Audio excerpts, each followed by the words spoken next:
Breaking news తెలంగాణలో గొర్రెల పంపిణీ పెంపకం కుంభకోణం కేసులో దర్యాప్తు మరింత స్పీడప్ అయింది. ఈడీ సోదాలు జరపడం కూడా కలకలం రేపింది. ప్రస్తుతం దలార్ల మొయిదుద్దీన్, ఇక్రముద్దీన్ ఇంట్లో సోదాలు కొనసాగుతున్నాయి. అయితే వీరిద్దరూ ప్రస్తుతం పరారీలో ఉన్నట్లు తెలుస్తుంది. మరోవైపు మొయిదుద్దీన్ రిజిస్టర్డ్ కార్యాలయంలోనూ ముమ్మర తనిఖీలు జరుగుతున్నాయి. చెప్పాలంటే ఇద్దరు వెనుక గత ప్రభుత్వ పెద్దలు ఉన్నట్లు ఆరోపణలు వెల్లువెత్తుతున్నాయి.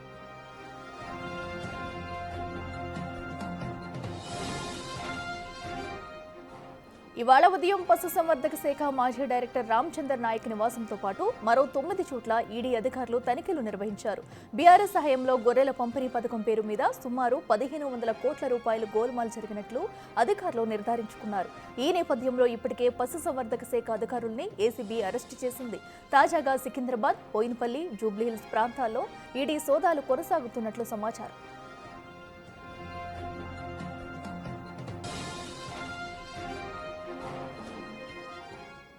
ఇదే అంశానికి సంబంధించి మరింత సమాచారం మా ప్రతినిధి సుజాత లైవ్ లో అందిస్తారు. సుజాత, ఇటు గొర్రెల స్కామ్ కి సంబంధించి కూడా ఈరోజు మార్నింగ్ నుంచి సోదాలు అయితే చేస్తున్నారు. అయితే ఇప్పటి వరకు ఏమైనా ఆధారాలు లభించాయా? తాజా సమాచారం ఏంటి?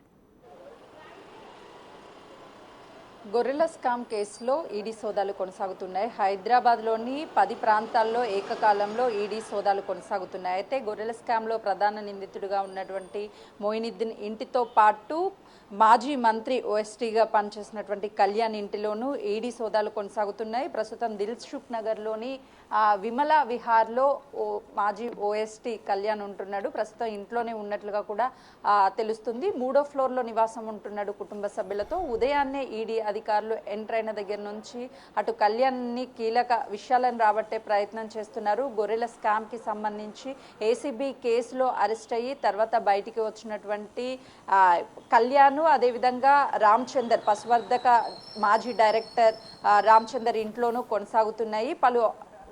పలు డాక్యుమెంట్లను కూడా పరిశీలిస్తున్నట్లు కీలకంగా అందుతున్నటువంటి సమాచారం. ఎప్పుడైతే ఏసీబీ అధికారులు కేసును నమోదు చేశారో ఆ తర్వాత ఈడీ ఎంట్రీ అయింది.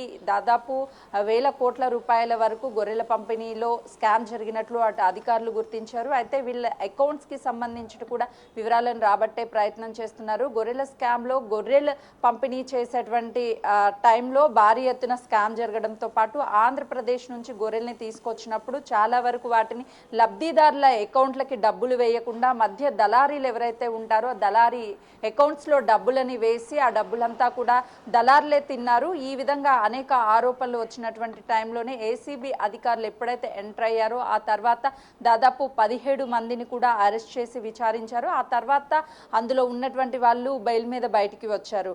మొయినుద్దీన్ కావచ్చు, అదేవిధంగా లక్ష్మారెడ్డి, వీళ్ళిద్దరు కూడా ప్రధానంగా ఉన్నారు. అప్పటి నుంచి ఏసీబీ అధికారులకి చిక్కకుండా మొయినుద్దీన్ ఏమో దుబాయ్లో, అదేవిధంగా లక్ష్మారెడ్డి కెనడాకి పారిపోయినట్లు అధికారులు గుర్తించారు. వాళ్ళిద్దరినీ కానీ ఏసీబీ అధికారులు అదుపులోకి తీసుకొని విచారిస్తే ఈ కేసుకి సంబంధించి ఒకవరకు క్లారిటీ వచ్చే అవకాశం ఉంటుంది. ఈరోజు మొయినుద్దీన్ ఇంట్లో పాటు అదేవిధంగా ఆఫీస్లో పలు కార్యాలయాల్లో ఈడీ అధికారుల రైట్స్ అయితే కొనసాగుతూనే ఉన్నాయి.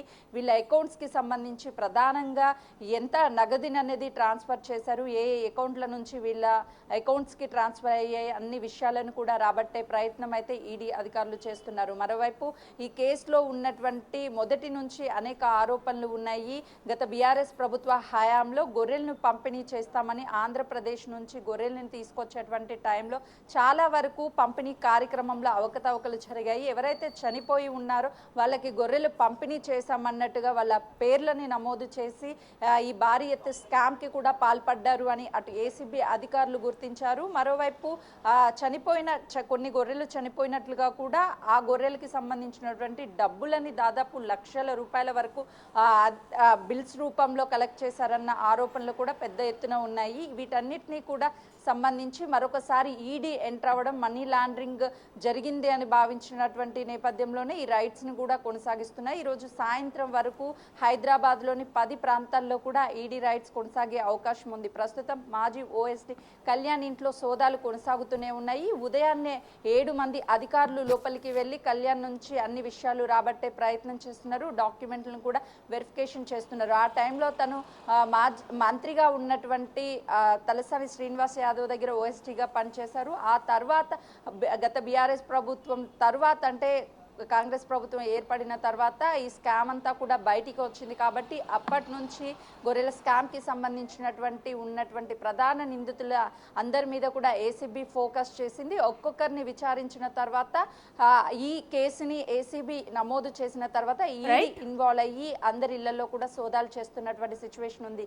ఈ రోజు వీళ్ళ ఇళ్లలో సోదాలు నిర్వహించిన అనంతరం తీసుకున్నటువంటి కీలక డాక్యుమెంట్స్ ఆధారంగా మరికొంతమంది ఇళ్లలో కూడా ఈడీ రైట్స్ కొనసాగే అవకాశం చాలా స్పష్టంగా కనిపిస్తుంది. అఖిల.